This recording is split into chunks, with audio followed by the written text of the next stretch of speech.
6 മാസത്തെ പഠനത്തിന് ശേഷമാണ് അലിഗഡ് യൂണിവേഴ്സിറ്റി മുൻ chairman doctor P K Abdul Aziz അധ്യക്ഷനായ വിദഗ്ധ സമിതി റിപ്പോർട്ട് സമർപ്പിച്ചത്. റിപ്പോർട്ട് വിദ്യാഭ്യാസ മന്ത്രി പി കെ അബ്ദുറബ്ബിന് കൈമാറി. പാഠ്യപദ്ധതിയിൽ സമഗ്രമായ പരിഷ്കരണമാണ് റിപ്പോർട്ട് ശുപാർശ ചെയ്യുന്നത്. വിദ്യാർത്ഥിയുടെ ബൗദ്ധികവും മാനസികപരവും പ്രവർത്തനപരവുമായ സമഗ്ര വികാസം എന്ന ലക്ഷ്യത്തോടെയാണ് റിപ്പോർട്ട് സമർപ്പിക്കുന്നതെന്നും സമിതി അവകാശപ്പെടുന്നു.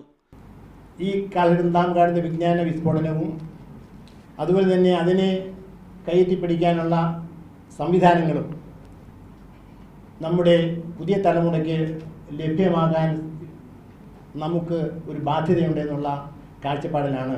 അതിനുള്ള ഒരു കാഴ്ചപ്പാട് വേണം ഈ സമിതി സമർപ്പിക്കാൻ എന്നുള്ളതാണ് ഉദ്ദേശം.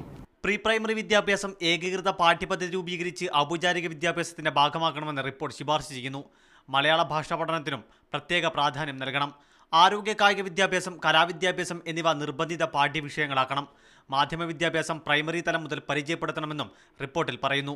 വിദ്യാഭ്യാസത്തിൽ പരിസ്ഥിതിക്ക് പ്രാധാന്യം നൽകണമെന്നും റിപ്പോർട്ടിൽ പറയുന്നു. ക്ലാസ്സിൽ അധ്യാപകന്റെ പങ്കാളിത്തം വർദ്ധിപ്പിക്കണമെന്ന് റിപ്പോർട്ട് ശുപാർശ ചെയ്യുന്നു. വിദ്യാർത്ഥിയുടെ അറിവ് സമ്പാദനത്തിൽ അധ്യാപകരുടെ പങ്ക് നിലവിലെ അവസ്ഥയിൽ പരിമിതമാണെന്ന് റിപ്പോർട്ട് കുറ്റപ്പെടുത്തുന്നു. വിദ്യാർത്ഥിയുടെ അറിവ് നിർണ്ണയത്തിന് നിലവിൽ വ്യക്തമായ മാനദണ്ഡങ്ങളില്ല. ഇത് പരിഹരിക്കണം. 5ാം ക്ലാസ്സിലും 8ാം ക്ലാസ്സിലും പൊതുപരീക്ഷ ഏർപ്പെടുത്തണമെന്നും നിർദ്ദേശമുണ്ട്.